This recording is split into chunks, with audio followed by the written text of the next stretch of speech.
আমাদের এই গ্রামে প্রায় 500 লোক আছে, তার 100 ঘর আমরা এই বাঁশের কাজ করি। কাজ আমাদের পুরান কাজ, বাপ দাদার আমল থেকে করে আসতেছি। আমি করতেছি, আমার বাপও আছে এখনো, সেও করে। তো ব্যাপারীরা নিয়ে যায়, ব্যাপারীরা যে মূল্য দেয় আমাদের, সেই মূল্যতে আমাদের পোষায় না।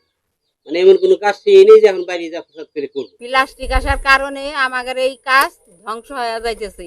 আমাদের এই ঝুড়ির কাজটা খুব ঐতিহ্যবাহী। বিগত 70-80 বছর আগেকার আমাদের বাপ চাচা দাদার আমলের কাজ। বংশ পরম্পরায় আমরা শিক্ষিত হওয়া সত্ত্বেও আমরা এই কাজের সাথে সংযুক্ত। কিন্তু আমাদের এই এলাকায় প্রায় 150 থেকে 170 ঘর এই কাজের সাথে জড়িত। এই কাজই আমাদের প্রধান পেশা, রুটি রুজির একমাত্র সম্বল।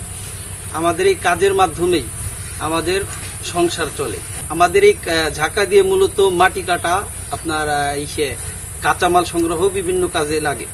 কিন্তু বর্তমানে প্লাস্টিক জাতীয় কিছু পণ্য এবং বেকু এসে আমাদের এই শিল্পটা এখন ধ্বংসের মুখে। আমরা চাচ্ছি সরকারের কর্তৃপক্ষ, সংশ্লিষ্ট যারা আছে, বিশেষ করে মন্ত্রণালয় যারা আছে, আমাদের এই শিল্প মন্ত্রণালয়ের অধীনে অথবা স্থানীয় সরকার মন্ত্রণালয়ের অধীনে আমাদের এই কাজের কিভাবে সহজ শর্তে ঋণ এবং আমাদের এই কাজটাকে কিভাবে আরো সামনে বেগবান রাখা যায় এবং আমাদের এই শিল্পটাকে কিভাবে টিকিয়ে রাখা যায়, সরকারকে সেই পদক্ষেপ নেওয়ার জন্য আপনাদের মাধ্যমে বিনীত অনুরোধ জানাচ্ছি।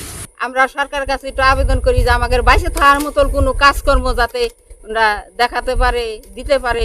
বিসিক যেটা করতে পারে তাদের জন্য আমাদের উদ্যোক্তা উন্নয়ন প্রশিক্ষণ আছে। এই প্রশিক্ষণ দিয়ে আমরা তাদেরকে সহযোগিতা করতে পারি।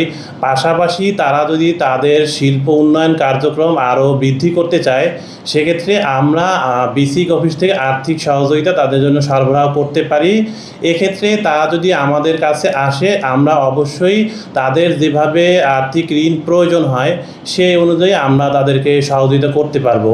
পাশাপাশি এখন আমাদের একটা অনলাইন মার্কেটিং ব্যবস্থা চালু হয়েছে। এই মার্কেটিং ব্যবস্থায় তারা নিবন্ধন করে তারা তাদের পণ্য আপলোড করলে সেখান থেকে সারা বাংলাদেশে সরবরাহ করতে পারবে।